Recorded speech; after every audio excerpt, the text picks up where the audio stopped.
Saludo a esta hora de la mañana y doy la bienvenida a Yacu Pérez Guartambel, ex candidato a la presidencia de la República, también profesor, defensor de los derechos de la naturaleza y sectores sociales. Yacu Pérez, buenos días. Gracias por estar en este medio. A usted, Segundito, por invitarnos y un saludo afectuoso a su directa audiencia. Perfecto. Yacu Pérez, ¿qué lectura le da el caso Metástasis? Hoy en día, en el que se ha visibilizado el tema que se ha venido, ya se lo ha venido diciendo durante muchos años atrás, la corrupción, el crimen organizado, ¿no?, metido en las estructuras del Estado. ¿Es un acierto de Diana Salazar o podríamos decir que es una persecución política, como ya están diciendo los implicados? Desde funcionarios de las instituciones de la justicia, como Wilman Terán, generales de la Policía Nacional también están ahí metidos, jueces, fiscales y abogados. ¿Qué es esto? ¿Es una persecución o es un tema relacionado a una justicia que debía de aplicarse ya? Yo creo que es un proceso fétido, una descomposición total y completa de la justicia en el Ecuador, y no solamente de la justicia, sino vinculada muy estrechamente al legislativo, al ejecutivo, y también extiende el poder público hacia sectores privados.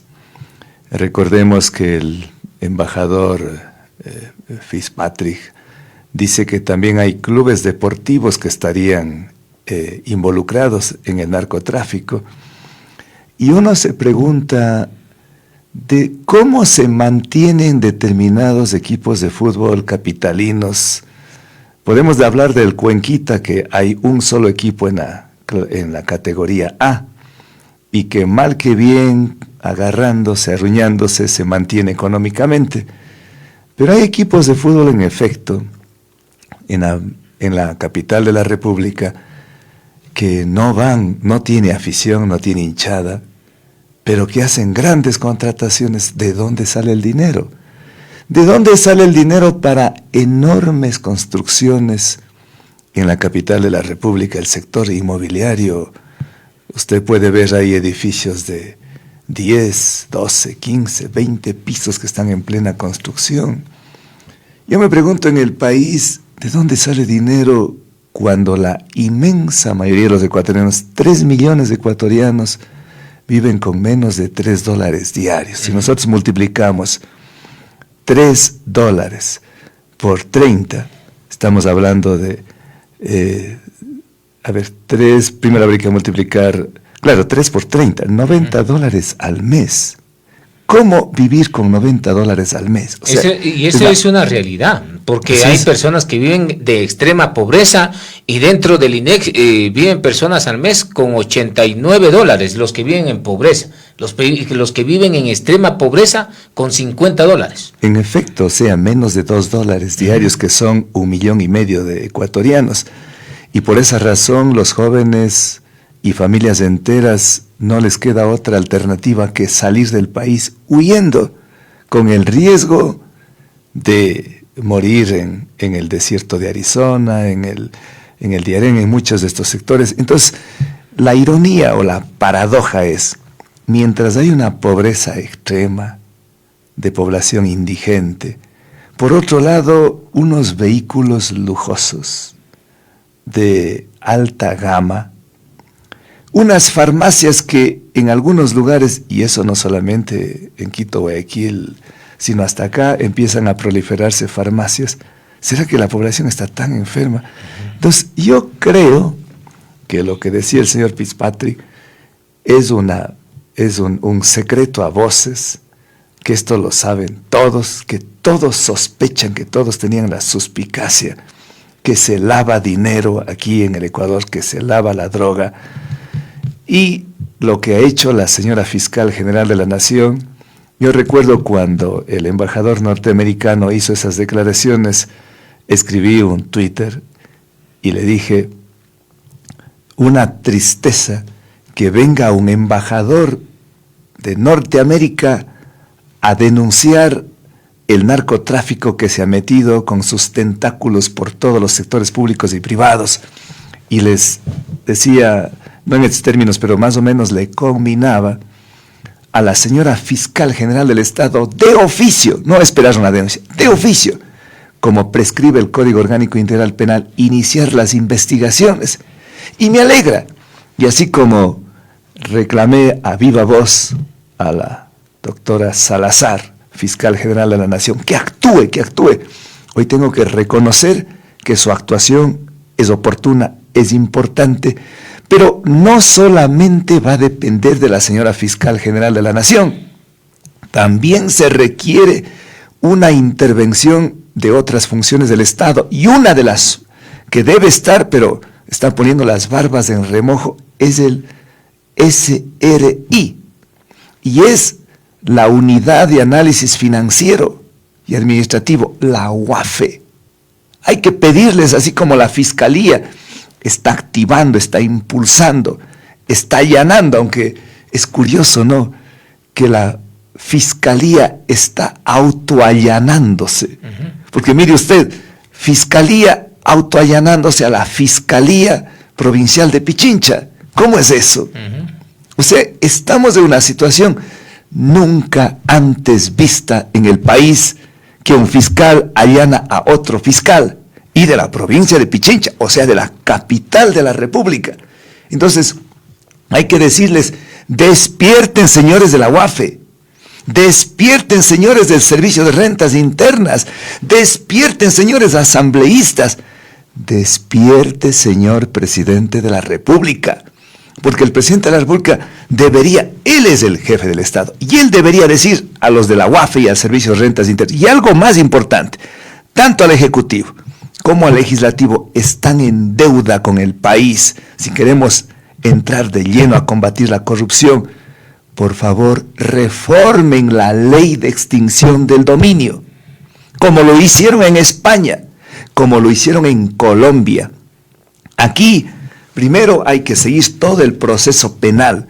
Un proceso penal dura por lo menos 5 años, porque viene con el proceso investigativo, la indagación previa, la formulación de cargos, después viene la audiencia de evaluación y preparatoria, después de esto ya va ante el Tribunal Penal la audiencia oral, pública y contradictoria, la audiencia de juicio, y después de esto puede haber impugnaciones que va a la Corte Provincial de Justicia de Pichincha, de Guayas de Azuay, y después de eso puede haber casación, que va a la Corte Nacional, y ahí van una cantidad de formas de enervar, de dilatar la justicia, porque hay que hacer peritajes, hay que receptar testimonios, versiones del uno, del otro. Eso toma 5 años.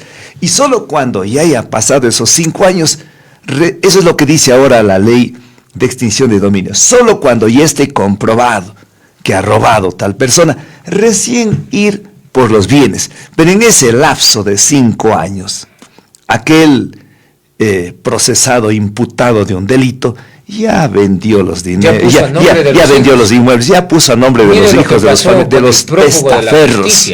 No, el prófugo de la justicia, Rafael Vicente, hizo esa jugada, cogió y puso a nombre de los hijos, el otro también, el convicto Glass, lo mismo. Resulta ser que esas jugadas son comunes en estos actores políticos. Precisamente por eso tiene que haber una reforma a la ley de extinción de dominio, que paralelamente se inicia el proceso investigativo, el proceso penal, también se inicie con la recuperación de los dineros mal habidos, porque eso es lo que hay que golpearle por el lado donde más le duele, y es el bolsillo. Hoy, ¿qué es lo que pasa? Ya que usted menciona de uno de los convictos, estuvo 2 años preso, en esos 2 años preso salió. Yo pensaba que él iba a salir del país para ir a disfrutar de los dineros mal habidos a Miami, o quizás acompañar allá a Bruselas. No, se quedó en el país, y se queda en el país haciendo una función tan noble como la es la de comunicador. ¿Usted si aceptara una entrevista con el convicto Glass? No aceptaría, jamás, ni me va a invitar tampoco, pero jamás. Y yo quiero por eso, en ese sentido, reconocer la valentía de su colega periodista Fabricio Vela, que por esta razón Salió de Sonorama. No es de Sonorama. Sonorama, es Radio Sonorama. Oh, sí, creo, sí. Radio Sonorama. Sí, tiene razón, ahora está en Armónica.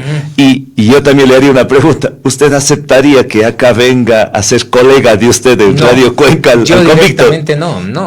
Con convictos y con sinvergüenzas yo tomo distancia, doctor. En efecto, o sea, yo creo que cuando una manzana está en estado de putrefacción, lo menos que hay que hacer es separarla. Y en eso me alegra, y por eso siempre yo a usted, y entre paréntesis decir, siga adelante con su proceso de investigación, por más que le estén ahí implantando a usted sus otras identidades y por más que haya amenazas, mi solidaridad con usted, segundito, Muchas porque gracias, doctor. No está bien. Yo creo que los funcionarios públicos son servidores públicos, servidores, y hay que servirle a la ciudadanía, hay que servirle al público, y entre uno de esos públicos son los periodistas que van a hacer su trabajo, no van a perseguir, no están ahí buscando hacerles caer, no, es su papel de investigar, de preguntar, no van a ser convidados de piedra solamente a receptar y poner el micrófono, por eso. Entonces, volviendo al otro tema, este caso creo que estalló y sabemos cómo inicia, lo que no sabemos es cómo va a terminar. Ojalá con esto las funciones ejecutiva, legislativa y judicial empiecen a despertarse, porque estamos viendo que yo podría decir que en la provincia de la Suay, tal vez Cañar también y algunas provincias, podríamos decir que son la excepción, donde sí hay jueces, por más problemas que tengan, con todas las dificultades, pero sí hay jueces, sí hay fiscales, sí hay abogados, la mayoría decentes, probos, transparentes, que sí cumplen con ese juramento, parodiando con la medicina el juramento hipocrático, acá podríamos decir el juramento que se hace en cumplir la Constitución, en cumplir la ley, en cumplir los tratados internacionales, pero en Quito, en Guayaquil, en Machala, en Manabí, en Mante, en Puerto Viejo, creo que está absolutamente descompuesto la justicia. Y si es necesario declarar un tiempo perentorio de cerrar las puertas de la justicia, creo que habría que hacer para reinaugurar una justicia proba, expedita, diáfana, transparente, pública, capaz de que pueda ser el auxilio a los débiles, y que sea esa justicia la que persiga a los delincuentes, no solamente a los delincuentes que roban un celular, que roban una billetera, que roban $100, sino a los delincuentes sobre todo de cuello blanco, porque ellos son los causantes de la mayor crisis y desastre del país en el que vivimos. Doctor, este es el resultado de la metida de mano por parte de partidos políticos a la justicia. Me refiero a la metida descarada que le hizo el correísmo, recuerde usted, en el año 2011, que dijo que no solamente le va a meter la mano el prófugo a la justicia, en una cadena sabatina, lo dijo así, pues que va a meter hasta el codo. No, pues él recordará que él efectivamente, una cadena sabatina, decía que él no es solamente jefe de gobierno, sino que es el jefe del Estado, y al ser jefe del Estado dijo, yo soy el jefe de la policía, el jefe de las Fuerzas Armadas, el jefe del Legislativo, el jefe del Judicial, el jefe del Consejo Electoral, el jefe de todo. Entonces, por lo tanto, y cuando alguien le dijo, pero eso es metida de las manos de la justicia, hasta el codo voy a meter. O sea, en el argot forense nosotros decimos ¿cómo es? A declaración de parte, relevo de prueba. O sea, ¿para qué estar probando lo que está indicando? Y en efecto, yo recuerdo, tenía muchos casos en Cuenca, en Quito, muchos casos que tenía que ver demandas en contra del Estado. Y era imposible ganarle al Estado, porque hubo una carta del inefable secretario jurídico de la presidencia, Alexis Mera, en efecto, y él envió a todos los jueces de la República a decir que no se acepten acciones de protección en contra del Estado. Ay de aquel juez que acepte una acción de protección. Simplemente había que ya tenía que presentar la renuncia si no era iniciado un proceso de un sumario administrativo a aquel juez fiscal. Por lo tanto, los jueces, les entiendo, muy pocos que tenían su otra profesión o catedráticos, en fin, podían atreverse, pero el resto, cuidar su puesto, tenían que quedarse haciendo mutis al foro. Muy bien, doctor. A esto se refería, por ejemplo, el finado Francisco Huerta, recuerde usted, que decía que teníamos un narcoestado.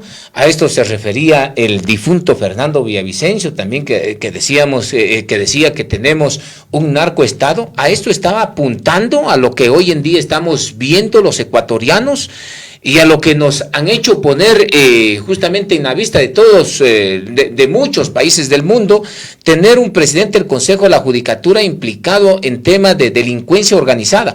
A esto se referían estas personas tan nobles del país, que al fin y al cabo terminen esto. Julio César Trujillo también lo dijo, el tema del narcoestado. ¿A esto se referían ellos? Ellos no estaban equivocados. Creo que el primero en decir fue Francisco Huerta Montalvo, el ex candidato a la presidencia, médico valioso, que allá por hace una década manifestó que asistimos a un narcoestado. ¿Y qué significa narcoestado? Que el narcotráfico ya no está operando de manera periférica, sino que está en el corazón mismo del Estado. Y el Estado es fiscalía, y el Estado es judicatura, y el Estado es el Consejo Nacional, la Corte Nacional de Justicia, y Estado es legislativo, y Estado es el ejecutivo.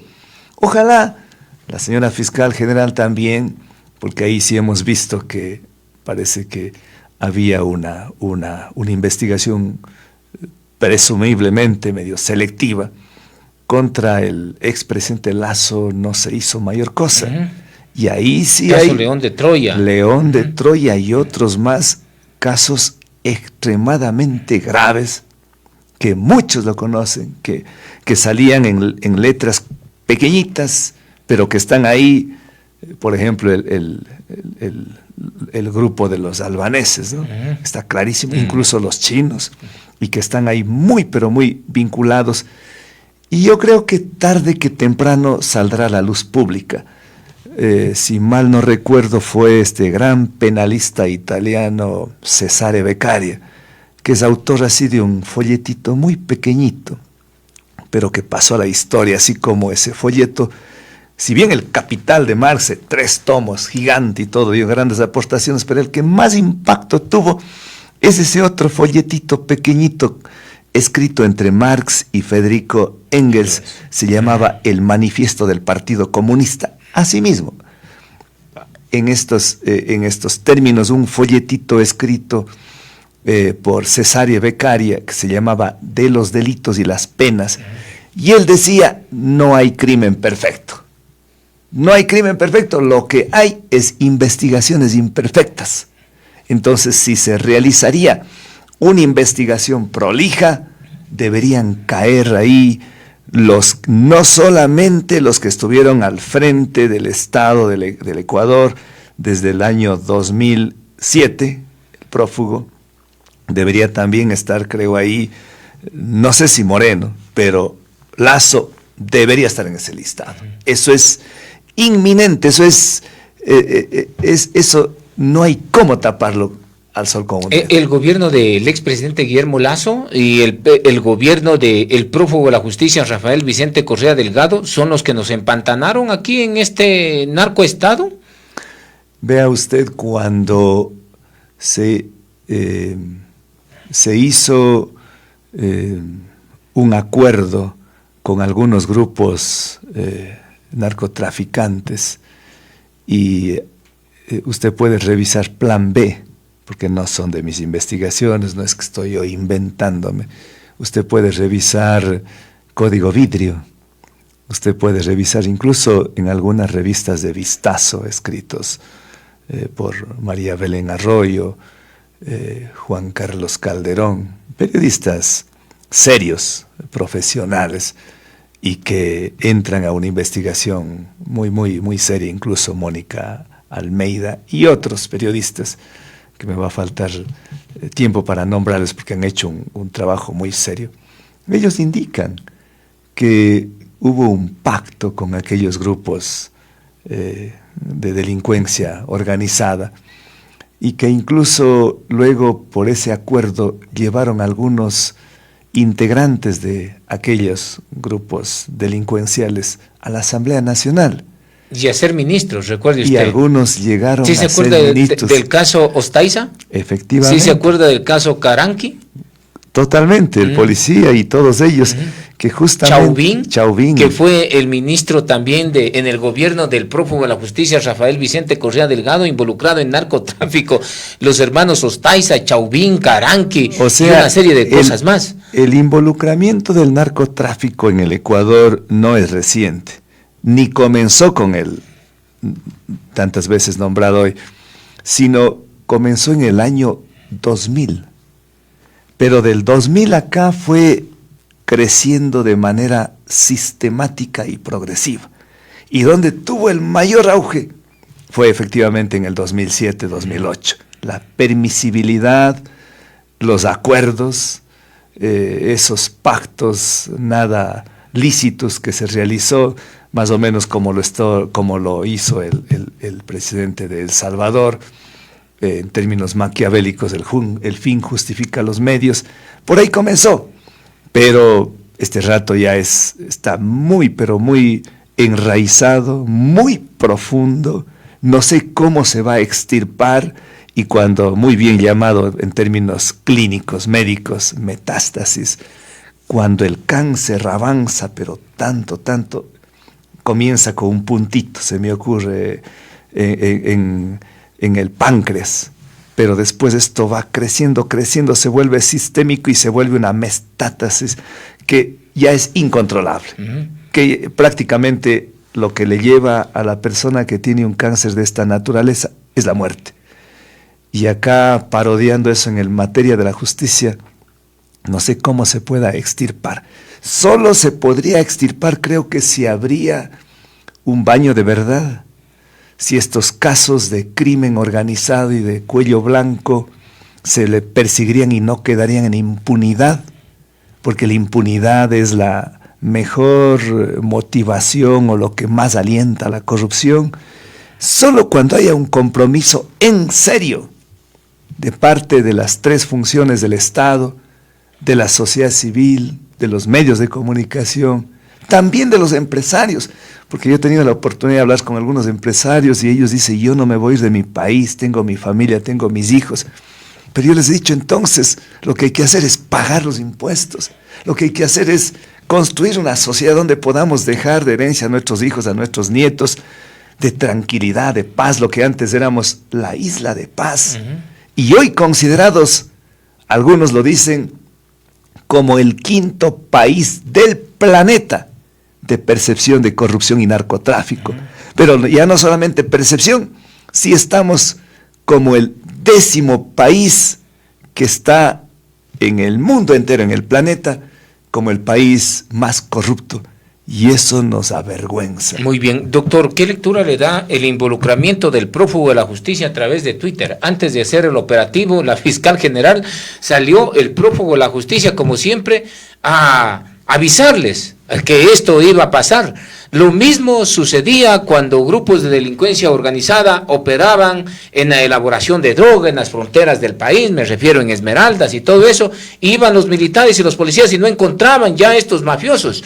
Hoy en día, cuando se genera este operativo del caso Metástasis de la fiscal general, pues nuevamente el prófugo de la justicia emite un Twitter indicando que esto iba a suceder. ¿Qué lectura tiene Yacu Pérez? Creo que él es parte de la metástasis que vive el país, y al ser parte tiene muy buena información. Y tiene muy buena información porque quedaron muchos mandos medios y altos también en el gobierno de Moreno, en el gobierno de Lasso, y también van a ser parte en el actual gobierno. Y si no, ¿cómo es que incluso se llegó a este acuerdo, ¿no? Mientras en el 2021 el acuerdo era de aquel cuerpo tricéfalo entre el expresidente Correa, el expresidente Lasso y el ex alcalde de Guayaquil, Jaime Nebot. Hoy ese cuerpo tricéfalo está compuesto por 3 cabezas, en vez de Lasso ahora es Noboa. Entonces ellos tienen información de primera mano, información que les alerta, incluso por eso es que tuvo con la facilidad que salió de la embajada de la Argentina, María de los Ángeles. María de los Ángeles Duarte, ¿no? Tienen muy buena información. ¿Pero qué saca el prófugo a la justicia alertando que se iba a realizar un operativo acá?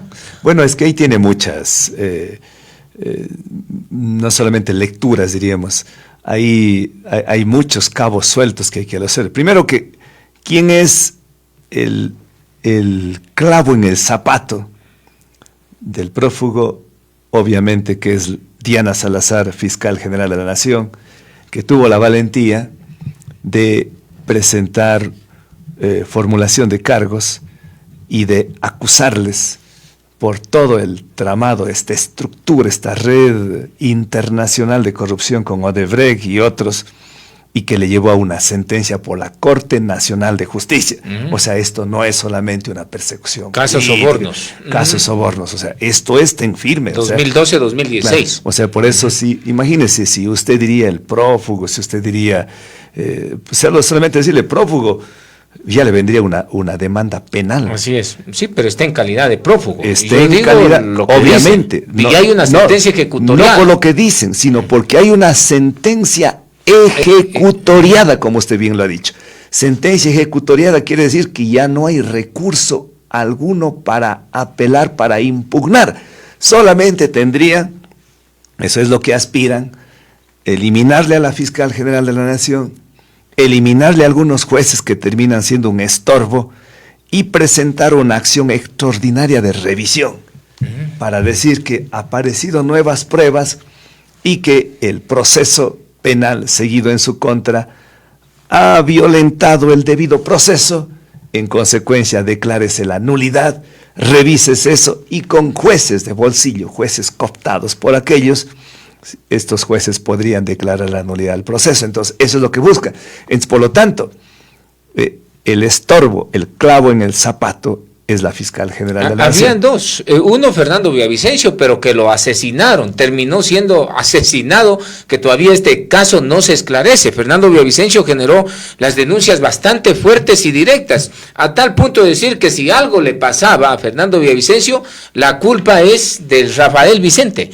Entonces lo dijo sin pelos en la lengua. A uno ya no está, pero ahora tienen a la otra, que le sigue siendo la pieza incómoda, la fiscal general. Por eso es el tema del juicio político. Se saltan varios juicios dentro de la comisión de fiscalización para llevarla al banquillo de los acusados en esa comisión de fiscalización que está presidida por una correísta como es Pamela Aguirre. Mire, desde la Asamblea se puede hacer un trabajo importante de fiscalización, pero es nada más que político. Creo que el mayor aporte que hizo Fernando Villavicencio sí fue importante de la Asamblea, pero más importante fue de su trabajo periodístico, del periodismo de investigación, junto a Cristian Zurita, junto a varios periodistas de investigación que lo han realizado. Reitero, ahí es Juan Carlos Calderón, el de Código Vidrio, y muchos, Mil Hojas de Marta Roldós, en fin. Pero en cambio, la fiscal general de la Nación ya no solamente se queda en juicios políticos, porque un juicio político, en el peor de los casos, ¿qué es lo que le lleva? Censura y destitución. Hasta ahí llega. Hasta ahí. Por ejemplo, al expresidente Lasso podían haberlo censurado y destituido, sino él, para no caer en desgracia, en vergüenza, decretó la cesación recíproca, es decir, la muerte cruzada. Pero en cambio, al estar ante un cuerpo normativo llamado Código Orgánico Integral Penal, que le faculta a la Fiscalía General de la Nación a ser titular de la investigación penal. Titular. O sea, ¿quién lleva adelante? ¿Quién es la que maneja? ¿Quién es la que administra? ¿Quién es la que conduce la investigación penal? Ya no se queda solamente en unas simples declaraciones o una simple denuncia. Y eso es lo que le llevó para que el señor esté fuera del país como prófugo y no pueda volver al país. Entonces, en realidad, más peso que Villavicencio es la fiscal Salazar, porque ella tiene las herramientas jurídicas. Por eso es de que la Asamblea quiere sacarla de ahí. Exactamente, eso es el norte que tienen los asambleístas correístas. Y eso en complicidad con el gobierno de Daniel Noboa y también el Partido Social Cristiano, porque se consumó ahí una alianza, pese a que lo desmientan. Sin duda, esa alianza, este rato todavía están en luna de miel. Ya vendrán próximamente las elecciones, ahí se rasgarán las vestiduras, ahí dirán que son opositores a Noboa, pero este rato Isabelita, la tía y la señora prefecta del Guayas y el correísmo, todos están en luna de miel, felices. Pero y contentos. quieren impunidad entonces, por eso pongo esto en contexto, doctor, porque allá en la Asamblea Nacional hay una alianza, es indudable, pero sí que hoy en día queremos más transparencia en materia de justicia y de por medio hay una alianza política que busca generar impunidad a través de la destitución de la fiscal general Diana Salazar. No podremos saber más allá de lo que sabemos en este momento. Claro, aquí lo que tendríamos que, segundito, entender con claridad meridiana es que dentro de un Estado hay varios andamiajes, forman parte de unas piezas del Estado, todas importantes, pero así como en un vehículo, si es importante una tuerca, si es importante el guardafango, si es importante alguna pieza del chasis, pero lo determinante es el motor. Y aquí yo diría que el motor en un Estado es la justicia. Porque es importante la Procuraduría General del Estado, porque es el abogado del Ejecutivo. Es importante una superintendencia de compañías, de bancos. Sí, es importante como en un vehículo, es importante, claro, tener una llanta, pero la llanta se cambia ya. Es importante la Contraloría, sí es importante, pero la Contraloría puede realizar responsabilidades administrativas, civiles, hasta ahí llega. Pero el rato que viene una responsabilidad penal, ¿a quién le toca juzgar? Claro. A la justicia. Entonces, la justicia, por eso, usted recuerda cuando el expresidente Febres Cordero se peleó con su de archiamigo, se convirtió en archienemigo Alberto Dají Garzós, quien eran yunta, pero un rato se pelearon y dijo que te voy a seguir como perro como el perro con mal, es decir, perro loco. Y le siguió a través de la justicia. Con la justicia lo bloqueó y lo sacó del país. Entonces, ¿la justicia para qué sirve? ¿Quién tiene el control de la justicia? Sirve para dos cosas. Para perdonar, hacer de la vista gorda de sus amigos que han hecho travesuras, que han robado, que han saqueado el país, que han delinquido del país. A todos sus amiguitos, tenerles en buen recaudo, o sea, taparles. Con eso, teniendo el control de la justicia, lo tapa, lo deja en impunidad, deja en nada. ¿Y sirve para qué? Para perseguir, para meterles en la cárcel. Y si no quieren quedarse en la cárcel, tienen que salir, huir del país. Entonces, eso es la justicia. La justicia, claro, en términos teóricos, es aquella figura simbólicamente representada por una doncella que tiene los ojos Temis vendados, la diosa Temis, y que tiene una balanza. Pero esa diosa Temis de vez en cuando guiñea los ojos, pues. De vez en cuando levanta la venda y favorece al uno y favorece al otro. Y a Dios, de los postulados del jurista Ulpiano que decía la justicia es vivir honestamente, no hacer daño a nadie y dar a cada uno lo que le corresponde. A Dios con todas las pretensiones del viejo Hammurabi, a Dios con todas las pretensiones de los tratadistas Justiniano y Paulo en el viejo Imperio Romano, o de los contemporáneos como Roxini o los penalistas como Beccaria, o sea, al piso todo. Cuando recuerdo una frase del expresidente Jaime Roldós Aguilera, que en una ocasión le invitaron a inaugurar un nuevo edificio de la Corte de Justicia.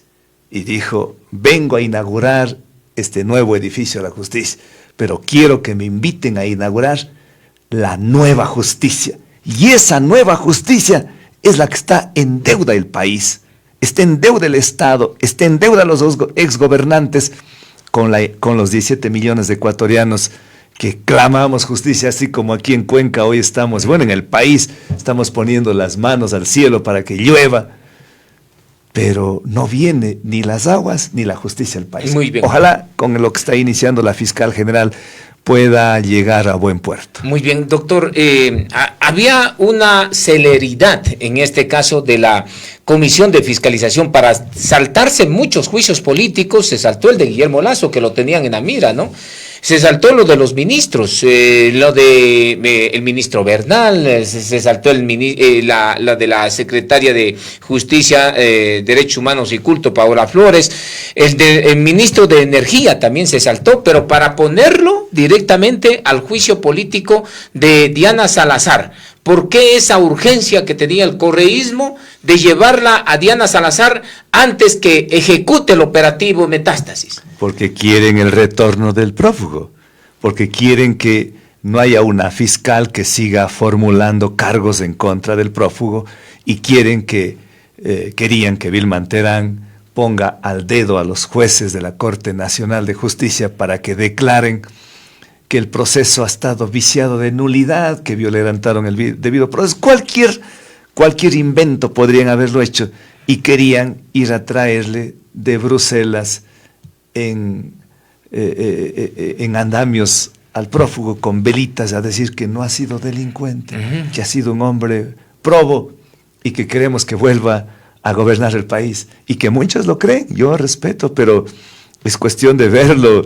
Todos los robos y el saqueo que hizo, solo para poner un ejemplo, 1.500 millones de dólares de la refinería del Pacífico, que solamente colocaron una piedra cuando le invitaron al expresidente Chávez a colocar la primera piedra, y ahora hasta esa piedra desaparecieron. Se han llevado todo. Se llevaron hasta la mismísima piedra, ¿no? Entonces, mire, eso es lo triste, eso es lo que, por eso estamos con una mala educación, por eso estamos sin alimentos, por eso estamos sin medicamentos en los hospitales, sin enfermeras, sin médicos, sin carreteras, sin dineros para los gobiernos locales.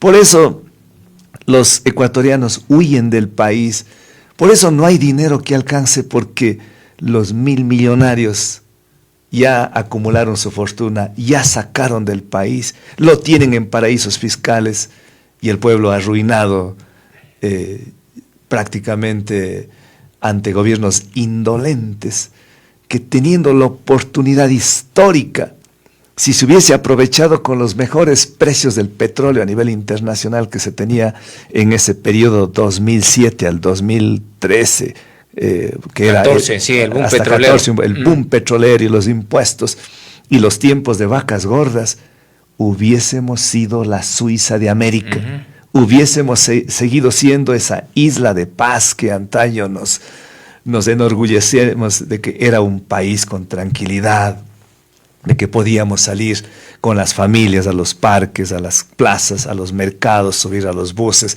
y que podíamos dejar sin seguridad nuestras habitaciones, nuestras casas, nuestras oficinas, pero hoy nos encontramos en otro. Muy bien, Yacu, ¿qué quiso beneficiar a alguien, el prófugo de la justicia, al momento de adelantarse a decir que hay un operativo, el que iba a realizar Diana Salazar? ¿Quiso beneficiar a alguien o solamente quiso tener unos likes por ahí en su cuenta de ex y todo eso?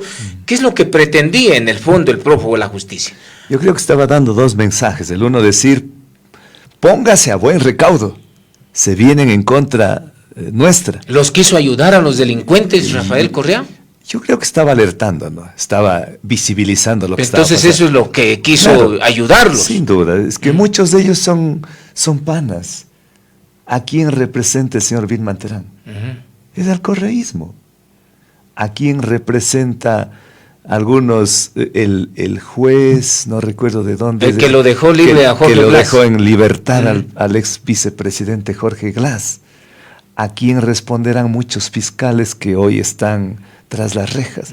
¿A quién responden aquellos abogados que están defendiéndoles a estos que están procesados? El general de la policía. El general también. de la policía y muchos más, y muchos que faltan aún. Porque estoy seguro, por ejemplo, de la milicia no hay nadie, de las Fuerzas Armadas no hay, y también la metástasis, también llega a Fuerzas Armadas, y faltan más, reitero, medios de comunicación. Lo que ha dicho el ex embajador norteamericano, que hubiese sido bueno que incluso dé nombres, ¿no? Lindo hubiese sido que dé nombres, que dé más pistas, que no solamente haga un anuncio muy genérico, porque eso lo sabemos todos. Pero él incluso, yo creo que este anuncio lo hizo porque sabía que se venía.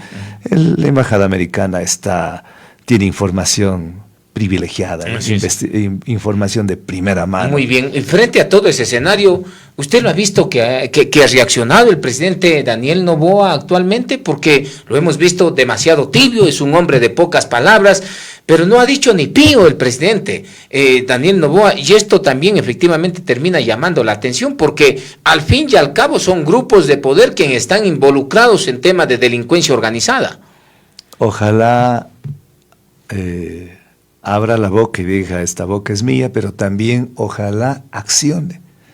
Pida a la UAFE, al SRI, a todas esas instituciones para ver el tema del lavado de activos. Y cumpla con la propuesta Fénix, cumpla con la lucha a la corrupción y haciendo pagar a la empresa del mismo padre y familiares, ¿no? La bananera Noboa. Son $93 millones que adeuda al Servicio de Rentas Internas. Creo que la lucha contra la corrupción debe comenzar por casa.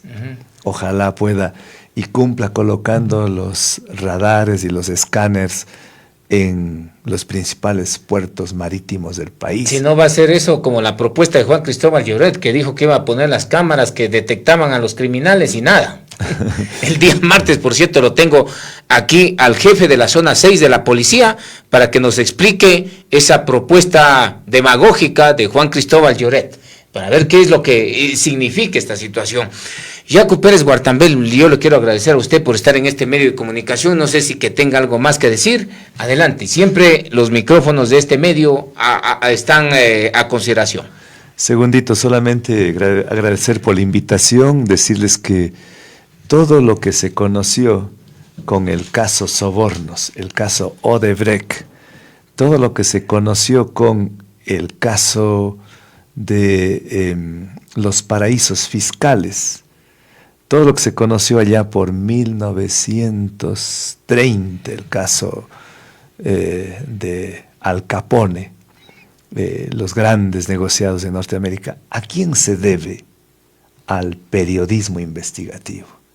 Solo decirles que ustedes en los momentos de obscuridad, en estos momentos de tiniebla, terminan siendo un estello de luz. Y por eso sigan el ejemplo de J. Calle, sigan el ejemplo de Fray Vicente Solano, sigan el ejemplo de Juan Montalvo, que lo decía, mi pluma lo mató cuando terminaron con García Moreno. Sigan el ejemplo de periodistas nobles, dignos, que quizás no han llegado a tener ese reconocimiento internacional, pero en la localidad también lo están haciendo. Sigan con ese paso firme y la lucha por la verdad. Seguid el consejo del Nazareno, quien decía, conoceréis la verdad y la verdad os hará libres. O lo que decía luego ese gran clásico del marxismo, Antonio Gramsci, solo la verdad es revolucionaria. Con la verdad y por la verdad, a donde sea. Perfecto. Sigan en eso y felicitaciones por vuestro trabajo.